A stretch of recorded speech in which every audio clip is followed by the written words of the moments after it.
इलापुरेरं विशालकेऽस्मिन् समोल्लसन्तं च जगद्वरेण्यं वन्दे महोदारततरस्वभावं घृष्णेश्वराख्यं शरणं प्रपद्ये घृष्णेश्वराख्यं शरणं प्रपद्ये।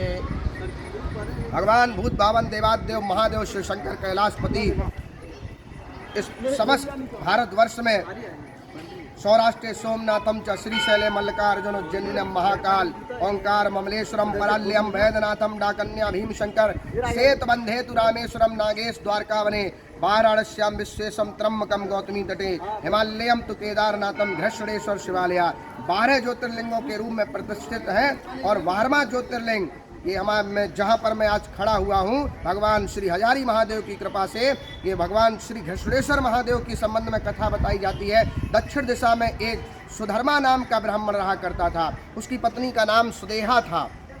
उसके किसी प्रकार का काफ़ी समय जब बीत गया, कोई संतान नहीं हो रही थी। सुधर्मा और सुदेहा दोनों इस चीज़ से परेशान रहा करते थे। सुदेहा ने अपने पति सुधर्मा को किसी तरीके से राजी किया अपनी बहन के साथ विवाह के लिए। विवाह संपन्न हुआ, जिसका नाम था घुष्मा, सुधर्मा की बहन का। समय बीता और समय बीतने के बाद घुष्मा ने एक सुंदर से बालक को जन्म दिया। जन्म देने के बाद जहाँ पहले सुदेहा और घुष्मा के बीच बहुत प्रेम रहा करता था, वह ईर्ष्या मानने लगी। ईर्ष्या मानने के बाद परिणाम स्वरूप ये हुआ कि घुष्मा के उस पुत्र का वध एक दिन सुदेहा ने कर दिया और उसको पास के ही तालाब में जाकर उसको उसी तालाब में उसके शव को डाल आई।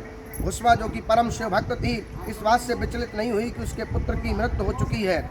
वह पहुंची उसी तालाब के किनारे और वहां पर उसने 100 पार्थिव शिवलिंगों की स्थापना की और उन 100 पार्थिव शिवलिंगों को बाद में विसर्जित कर दिया। विसर्जित करने के बाद जैसे ही वो तालाब से रोकर आगे बढ़ी, वैसे ही क्या देखती है, उसका पुत्र पुनः जीवित अवस्था में खड़ा हुआ है। और साथ में उसी समय भगवान शिव शंकर कैलाशपति भी साक्षात स्वरूप में वहाँ प्रकट हो गए।